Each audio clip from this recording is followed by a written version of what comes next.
Out of 380 flamethrower operators sent onto Iwo Jima, only 18 walked off that island alive.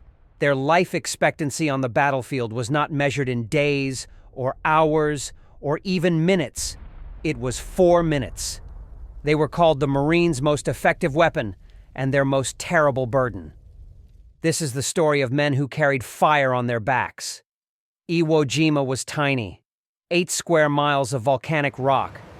But in 1945, it was one of the most valuable pieces of ground in the Pacific. From its airfields, Japanese forces could spot and intercept American B-29s en route to Japan. If the United States captured the island, it would become a forward base. Fighters, emergency landings, and shorter, heavier bombing runs. Both sides understood what was at stake. General Tadamichi Kuribayashi commanded the island's defense. He knew his mission was not to win, but to make the Americans pay for every inch. So he refused to fight the way the world had seen before. He buried his defenses. Over 11 miles of tunnels were cut through soft volcanic rock. Bunkers, pillboxes, artillery nests, hidden and linked beneath the surface. Every slope, every beach, every likely approach was measured and pre-sighted. When the bombardment ended and the first Marines hit the sand on February 19th, 1945, the island looked flattened. But the silence was a trap. Then Kuribayashi gave the order. Machine guns, mortars, and pre-sighted artillery opened with brutal accuracy. Marines packed on the beaches were cut down in clusters. Men fell where they stood. And then, from beneath the ground, the fight continued. Soldiers who thought positions cleared would reappear from tunnels and fire from behind. Traditional front lines ceased to exist. It became a maze of steel, concrete, and underground death. In that maze, only one weapon could reliably root out the enemy: the flamethrower. The standard M2 was simple and savage. 2 tanks of thickened fuel, a small nitrogen bottle to push it out, and an igniter at the nozzle. Its range was barely 20 yards. A full tank gave you about 7 seconds of fire. 7 seconds to clear a pillbox. 7 seconds to save a squad. 7 seconds while every rifle and machine gun on the other side of the hill tried to make you stop. The flamethrower operator carried 70 pounds on his back and a bullseye on his chest. The moment he showed himself, he became the focus of everything hostile.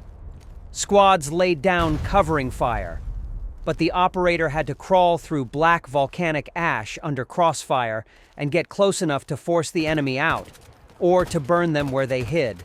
And capture, if capture came, was often worse than a bullet.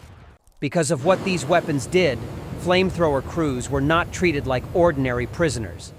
There are accounts from Iwo Jima of men dragged into caves after a misfire, and of their cries echoing for days while comrades stood helpless outside.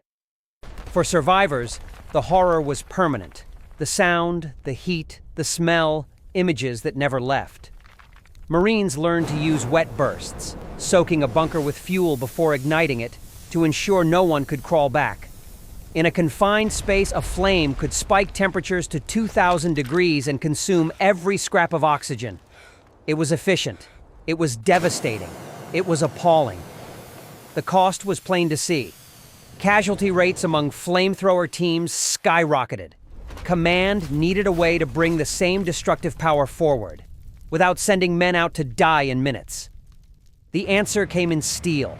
Sherman tanks were modified to carry flamethrowers.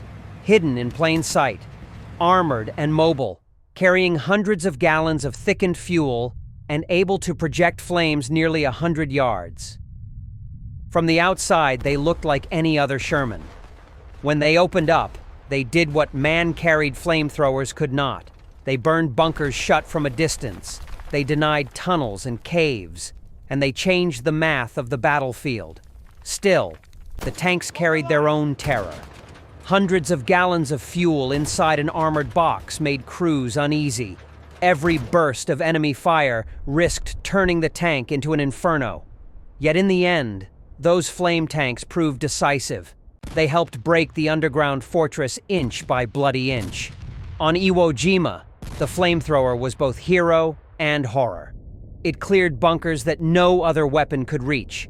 It saved lives at the cost of others.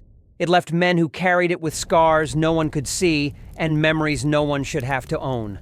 Only 18 of the 380 operators walked away, but their presence changed the battle, and their sacrifice became part of Iwo Jima's brutal legacy. They carried fire for a country, and for that fire they were paid in minutes. This is their story,